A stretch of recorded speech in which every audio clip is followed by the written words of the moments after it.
Hello everyone, welcome to Be a Pythonista. Welcome to this new series about object-oriented principles and object-oriented programming in Python.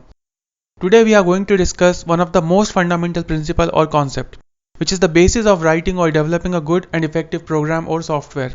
It is object-oriented programming.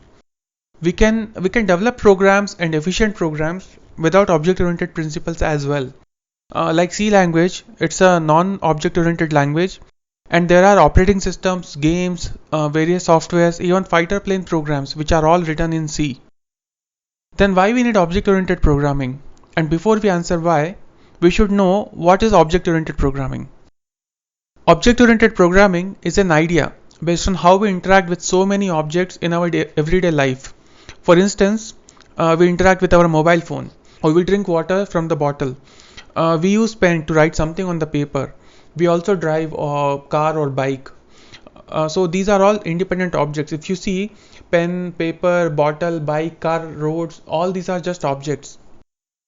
And these objects, they are interacting with each other in different ways at different levels. For example, if you are driving a car, you are interacting with the car, and the car is interacting with the road, and the road is interacting with other cars or buses or bicycles or the traffic or people around you. So basically, when you start treating everything as independent objects, then it becomes easy to focus more on these objects as independent entities. For example, if you are manufacturing a car, you don't have to think about driver or road or other things. You just have to manufacture the car, that's all. Similarly, let's say if you are manufacturing a pen, you don't have to think about the paper or who is going to use this pen to write. You don't have to do all that. You just have to focus only on producing the pen, that's all. So that's how we spend our day-to-day life. I mean, it has become our habit, and we don't even realize that when we interact with these real life objects. It all feels very natural and logical in our day-to-day life. Object-oriented programming is basically a design principle which tells us to use this intuitive and logical interaction of objects. Similar intuitive and logical interaction of object should happen or can happen in between software components as well. A software is also made up of multiple components. Each component can be considered as a small piece of software or an independent object.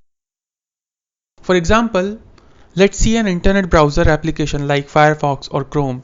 It has buttons like home or refresh, it has search bar, it has bookmarks, it has the main area where the content is shown.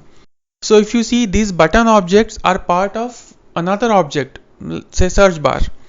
Then there is a toolbar, then menu bar. So all these are in different objects. So object oriented programming is like bringing bricks, cement, wood, steel bars and all these material to build a house.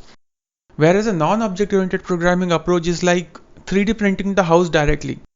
It's a very crude analogy, but you can understand the importance of object oriented programming using this analogy. So why we need object oriented design? Object oriented design makes the development easier and faster. A developer would have to focus only on the component in hand, no need to worry about other independent objects or other components. It's like creating the parts first independently and then assembling it all together. So multiple developers can work in team efficiently or on independent components. Bug fixing also becomes easier because if a certain component is problematic, you just have to fix that problem. Entire software will not get affected.